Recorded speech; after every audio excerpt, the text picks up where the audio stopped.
Good morning, Bird Brains. Welcome back to episode 6 of the Fat Bob build series, where we're taking a what used to be plain old stock Harley Fat Bob 114 and turning it into a one-of-a-kind badass machine. If that sounds like something you're into, go ahead and click that subscribe button. Let's get into it.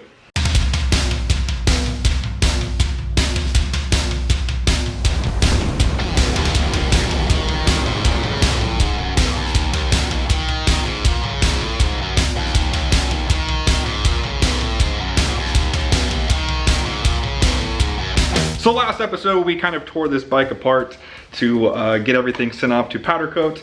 I did a little build update video. I don't know if all you guys saw that, but we got parts back from powder coat. You might be asking yourself, where's the wheels? That's actually what we're gonna be doing first on today's episode. We have to go over to Super Dave's shop, Extreme Power Sports here in San Antonio, and pick up the new wheels and tires, or newly powder coated wheels with the brand new tires on them. I did go ahead and get some Shinko 777s. I know you hate that tire, I don't care. Then we're gonna come home, put those on first, get this bike back on somewhat stable ground, and then we're gonna be focusing on the handlebars.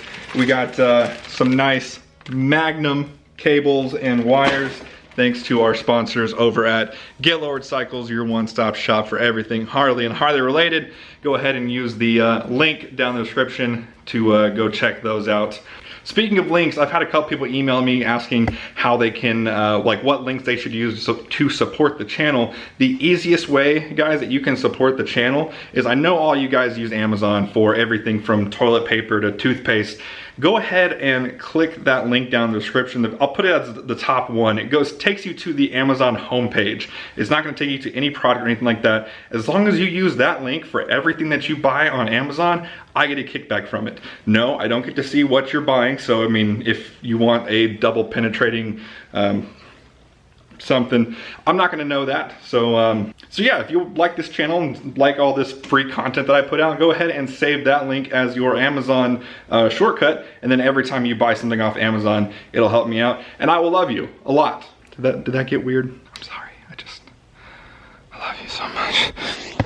All right, let's go pick up those wheels and tires.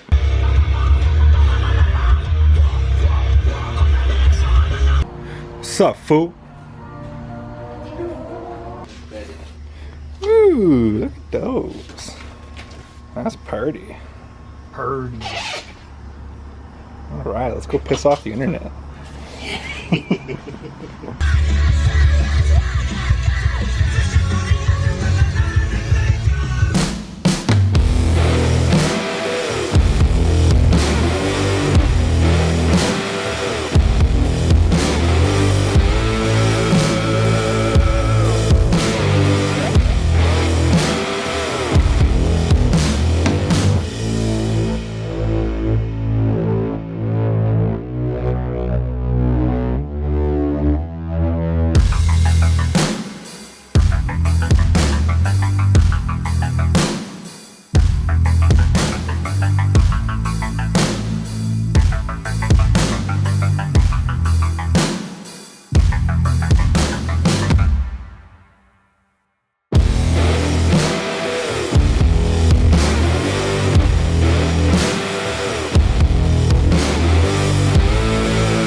Well guys, it is day 2 of this episode. I don't learn my lesson, and I need to learn how to listen to my inner voice when it's telling me something. So I was putting on the rear pulley and I did not get new bolts. Now I've done it both ways. I've gotten new bolts before, I've not gotten new bolts before. I checked these bolts and they looked fine. They looked completely clean. I cleaned out the threads, went to put them in, and like 3 out of 5 were not going in well. So I was like, okay, something's up. So I backed all of them out, and then I realized that there was still sanding medium inside the holes from when they sandblast the wheels before powder coat. I was like, ah, duh. So blasted all that crap out of there, and then I went to go put them in again. 4 out of the 5 went in just fine. Well, the 5th one, I was going and it was getting tough. I was like, okay, let me see if I can just work through it. And you guys can pretty much tell where this story is going. And broke the bolt off in the wheel. So I've been working on this since 1 o'clock yesterday, and I still have not gotten it out. It is 9:30 in the morning the next day, but I worked until about 7:30 yesterday. So we're going on like 7-8 hours on this. And here's the part that really just, it's broken 3 times. So this was the original one that broke off. I went and got an extractor kit and was able to get that piece out. And then I was able to work it out a little bit more. And I was able to get this piece out. And as you can see, there's still quite a bit left in there. And I'm just having a bitch of a time getting it out. I can get the extractor in, I can get the extractor to bite, but I don't have anything to clamp around the extractor enough to get enough torque on it to get it out. So I ordered some, I think they're called tap sockets. Basically they're sockets like, you know, your normal sockets, except with, instead of having 6 sides, they have 4 sides, so they can grab around the extractor bits, which only have 4 sides, as you can kind of see. There you go. They only have 4 sides. Why they don't make them just hex head, I have no freaking idea, dude. Just, or not hex head, but, well, yeah, I guess. Like a regular bolt, just make it like a regular bolt. There's no reason not to, that I can think of at least. But those won't be here till hopefully later today. I got Amazon Prime 1-day shipping. Weird flex, I know. But it's, like I said, it's only 9:30 in the morning, so it probably won't get here till later this afternoon. I was just gonna leave all of this out of the video and just make it look like everything went fine and dandy, but then I remember that's not what we do on this channel. That wouldn't be true to basically what I've promised you guys. I like to show you that there are hiccups on every build. There's going to be things that go wrong that you learn from, and I will definitely learn from this. I will always buy new bolts for pulleys. I will always run a tap through the holes. I will always clean the holes after the fact. So yeah, as Super Dave puts it, poop occurs. So while I'm waiting on that tool, I guess I'm just gonna move on and start working on the bars. I was way too frustrated yesterday to even start on them, so I'm better today. I got that second big piece I got out just a while ago. So I've got a small victory this morning and feeling a little bit better. So I'm gonna move all these other bikes and shit out of the garage and start working on the handlebars. Let's go.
quick update. I feel like the motorcycle gods have paid me back for the nonsense I've had to been dealing with the wheel.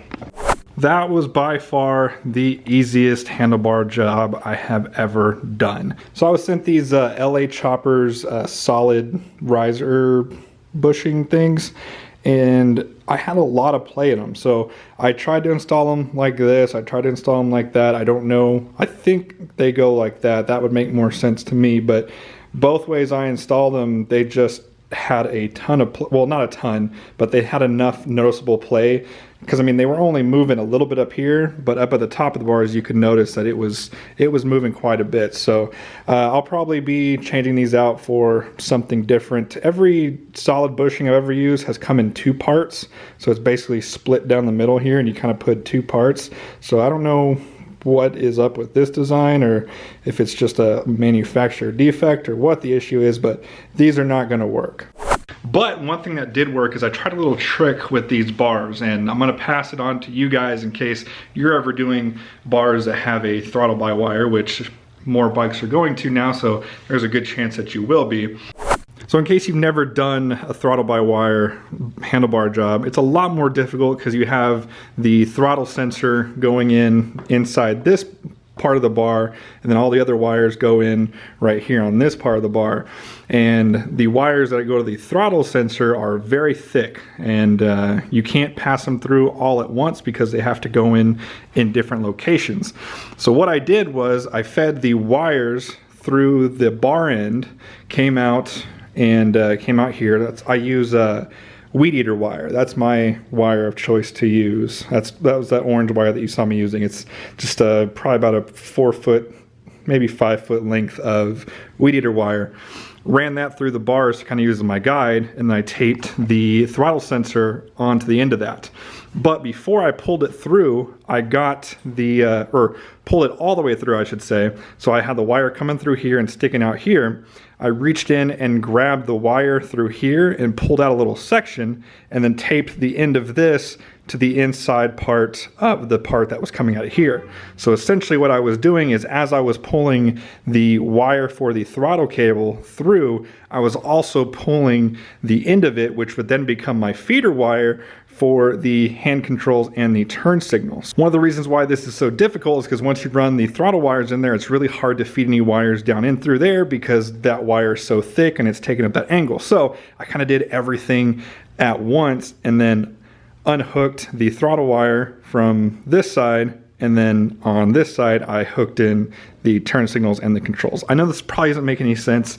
I hope it is, but basically I just created a loop. That way when these were coming out, the feeder was going in, and it worked out really well.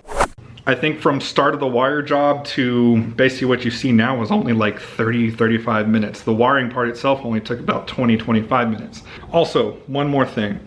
So as you can see, I have not done this side of the bars. Reason being is last episode I installed this cruise control, so it's got this little extra knob down here below. So I had to get this bottom piece right here powder coated, and I still haven't been able to go pick that up yet. I've got the top, but the bottom has been switched out, and I don't have the piece back from powder coating yet. So I'm gonna leave it like this until I get that piece back, and then we can install grips and everything. I also did get new grips, so this will be coming off, but I want to do that all at one time. So now that the wires are ran through the bars, I'm going to go ahead and get the plugs and everything put on, and probably get most of the wiring tucked away for now, and then I'll move on to the brake line and the clutch line. Hopefully I can do that all in this episode. I'm really running out of time. I know I'm probably good chance I'm not going to get that rear wheel on before the end of this episode, just because of time constraints. I'm literally filming this like the day before it goes up, so definitely cutting this one close. Not going to make as much progress as I would have hoped, but that's what happens. Anyways, back to the build.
All right guys, so unfortunately I'm gonna have to cut it here for today. I'm just simply running out of time. I still have to get all this stuff edited and uploaded in the next 4 or 5 hours, so cutting it close.